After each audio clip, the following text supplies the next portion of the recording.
दोस्तों, क्या आप अपनी जिंदगी में शांति, खुशी और सफलता की तलाश में हैं? आज हम आपको लेकर चलेंगे स्वामी योगानंद के अद्भुत विचारों की उस दुनिया में जहां से आप अपनी अंदरूनी शक्ति को जागरूक कर सकते हैं और बाहरी परेशानियों से परे एक संतुलित और खुशहाल जीवन की ओर कदम बढ़ा सकते हैं। तो अगर आप भी अपनी लाइफ में पॉजिटिव चेंज लाना चाहते हैं तो इस वीडियो को अंत तक जरूर देखें। सबसे अच्छे तरीके वे होते हैं जो लाइफ एनर्जी को पुनः अंदरूनी चिकित्सा आरंभ करने में मदद करते हैं। अपना सर्वश्रेष्ठ करो और फिर आराम करो। एक टूटा हुआ माइक्रोफोन संदेश प्रसारित नहीं कर सकता है, इसी तरह एक बेचैन मन भगवान की प्रार्थना नहीं कर सकता। शांति भगवान की वेदी है, वो परिस्थिति जिसमें खुशी मौजूद होती है।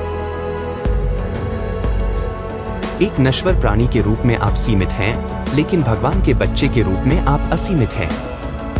अपना ध्यान भगवान पर केंद्रित करें और आपको जो चाहिए वो शक्तियां किसी भी दिशा में उपयोग करने के लिए मिल जाएंगी।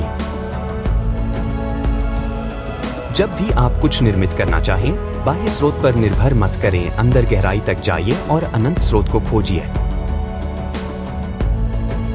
सफलता की एक और योग्यता है कि हम सिर्फ अपने लिए ही सामंजस्यपूर्ण और लाभकारी परिणाम नहीं लाते, बल्कि उसके लाभ औरों से भी साझा करते हैं। अगर आप दुखी होना चाहते हैं तो दुनिया में कोई भी आपको खुश नहीं कर सकता, लेकिन अगर आप खुश रहने का मन बना लें तो इस पृथ्वी पर कोई भी और कुछ भी आपसे वो खुशी नहीं छीन सकता। लाखों लोग कभी खुद का विश्लेषण नहीं करते। मानसिक रूप से वे अपने वातावरण की फैक्ट्री के मैकेनिकल प्रोडक्ट होते हैं। नाश्ता, दोपहर का खाना, रात का खाना, काम करना और सोना, मनोरंजन के लिए इधर उधर जाना, बस इन्हीं चीजों में उलझे हुए होते हैं। वे नहीं जानते कि वे क्या और क्यों तलाश रहे हैं, न ये जानते हैं कि क्यों उन्हें कभी पूर्ण प्रसन्नता और स्थायी संतुष्टि का एहसास नहीं होता।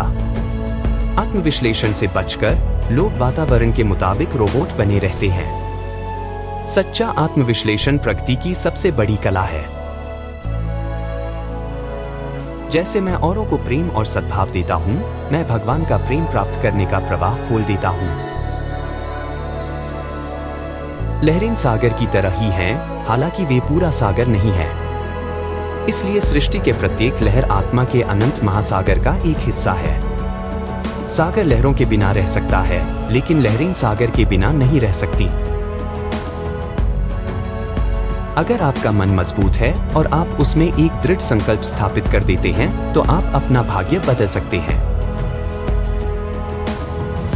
केवल अपने हृदय की खुशी आत्मा को संतुष्ट नहीं कर सकती, हमें अपनी ही खुशी के लिए कोशिश करनी चाहिए कि हम उसमें दूसरों की खुशी भी शामिल कर सकें। खुद को बदलिए और दुनिया बदलने में आपका जो हिस्सा है वो आपने पूरा कर दिया है। प्रेम भगवान के लिए गाया आत्मा का गीत है। जब भी आप कुछ निर्मित करना चाहें, बाह्य स्रोत पर निर्भर मत करिए, अंदर गहराई तक जाइए और अनंत स्रोत को खोजिए। ये आपके मन में आया विचार या आपके ब्रिलियंट आइडियाज नहीं, बल्कि आपकी रोज की छोटी मोटी आदतें हैं जो आपकी लाइफ को कंट्रोल करती हैं। सिंप्लिसिटी से रहिए। दुनिया की मशीन में मत फंसिए, ये बहुत डिमांडिंग है। जब तक आपको पता चलता है कि आपको क्या चाहिए, आपकी नसें जा चुकी होती हैं, दिल बीमार हो चुका होता है और हड्डियां दर्द कर रही होती हैं। अपने स्पिरिचुअल पावर्स को और भी जोर देकर विकसित करने का संकल्प लीजिए। सही से जीने की कला सीखें। अगर आपके पास खुशी है तो आपके पास सब कुछ है, इसलिए खुश और संतुष्ट रहना सीखिए। अभी खुश होइए। मेरी आत्मा को मेरे हृदय के माध्यम से मुस्कुराने दो और मेरे हृदय को मेरी आंखों के माध्यम से मुस्कुराने दो, ताकि मैं दुखी दिलों में बहुमूल्य मुस्कान बिखेर सकूं। इस क्षण में शांति से जियो और अपने समक्ष मौजूद सुंदरता को देखो। भविष्य खुद अपना ख्याल रख लेगा।